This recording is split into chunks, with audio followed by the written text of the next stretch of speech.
Masters week, and we're getting into the swing of a new golf season. Okay, you were the first lady to ever drive over 350. That is 3.5 football fields. So you've got a long game.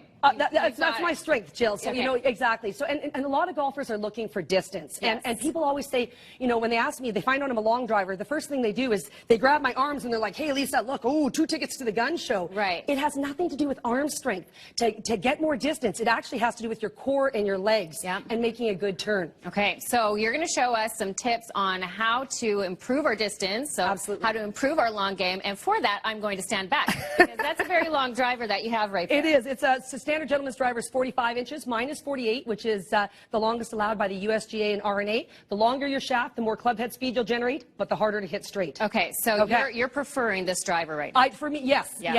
For long drive, and what I do for long drive, this is what and if people are looking for a little distance, try a longer shaft as well. All right. Now, for distance tips, number one, you have to make a good turn. I would say 80% of women struggle hitting it over 200 yards. Why? Because women tend to be arms lifters. So if you took a picture at the top of my backswing, you'd be like, oh, Lisa, great backswing. I haven't turned one bit. And so what happens, all ladies do is lift their arms. All they can do is drop their arms, and they'll hit it 150 yards straight down the pipe all the time. Frolicking down the green. Exactly. And if you have people who are hitting their 7-iron as far as their 8-iron, as far as their 6-iron, it's probably because they're arms lifters. Okay? So we need to create turn. So the first thing we need to do, we need to break the body into 2 halves. If this is the upper half of the body and this is the lower half, you need to wind up with the top. You need to make a turn. A great swing thought for that is you want to take your lead shoulder when you're starting your backswing, initiate your backswing with your lead shoulder. So for a right-handed golfer, that would be your left shoulder.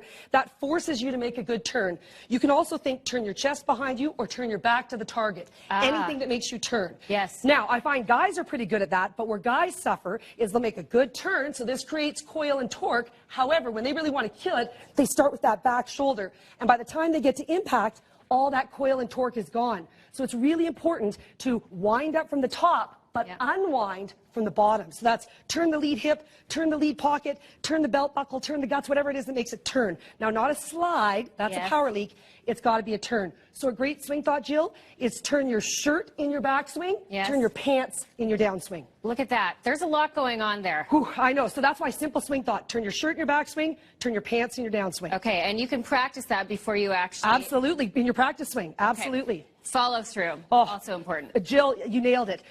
You can have the greatest turn in the world, but what I find, people in their practice swings have these beautiful practice swings. They go and hit the ball, and they're like, whoa, what happened? They cold top it. What happens is they stop swinging. So once they get to the ball, people think their job's done. They stop swinging. Weight goes on the backside. You need to accelerate through this ball. Your club head should be moving fastest 3 feet past the ball. To really accelerate and get maximum distance in all your clubs, not just driver, I need to see you accelerate through your ball. You should finish with all of your weight on your front side. In fact, you should see your whole sole of your back foot. If I can't see the entire sole of your back foot in your finish, you absolutely have left at least 10 to 15 yards in your bag. So I should see the whole sole of that foot in your finish with all the weight on the front side. Okay, so leave it all on the range and in the distance. Absolutely. Love it. Other trips. Two other really great tips would be, I would say, fan that front foot. So when you set up, if my feet were dead straight and I made a swing, this is as far as I can turn. My belt buckle will be facing towards the corner of the studio. If I take my lead foot and fan it to about 45 degrees and now make a swing, now my belt buckle goes 45 degrees more. So it creates more turn, and anyone with knee issues, it takes pressure off the lead knee. You can actually fan both feet if you have 2 bad knees, but if your back leg is okay, keep that straight. By fanning that front foot in all your clubs, not just driver, so much easier to turn the pants. Okay, and I don't know if it's impossible for you to get more enthusiastic about the sport, but who are you watching in the Masters? Oh, I'm telling you, we have 3 Canadians in the field, which is so exciting. I'm voting for Adam Hadwin. He's Canadian. He's had a win in a second and was the first Canadian ever to shoot a 59 this year. So go Canada. And we've got Mackenzie Hughes and also Mike Weir, former Masters champion. So three Canadians to cheer for. It's going to be an exciting week. Okay, this is contagious. I don't know if anyone else is buying into golf season, but you certainly have me sold, as per usual. Lisa, you did put an additional 80 yards, I think, on my swing. Jill, when we went, well, Jill, you're a dancer, so you've got the core and the legs, and when we finally got you moving that, Jill added 80 yards to her drive. Eye on the ball, that's my problem. all these things pulling together. Thank you so much for joining us. Thanks for having me, Jill. Congratulations on all of your success. Thank you. Continue that into the golf season.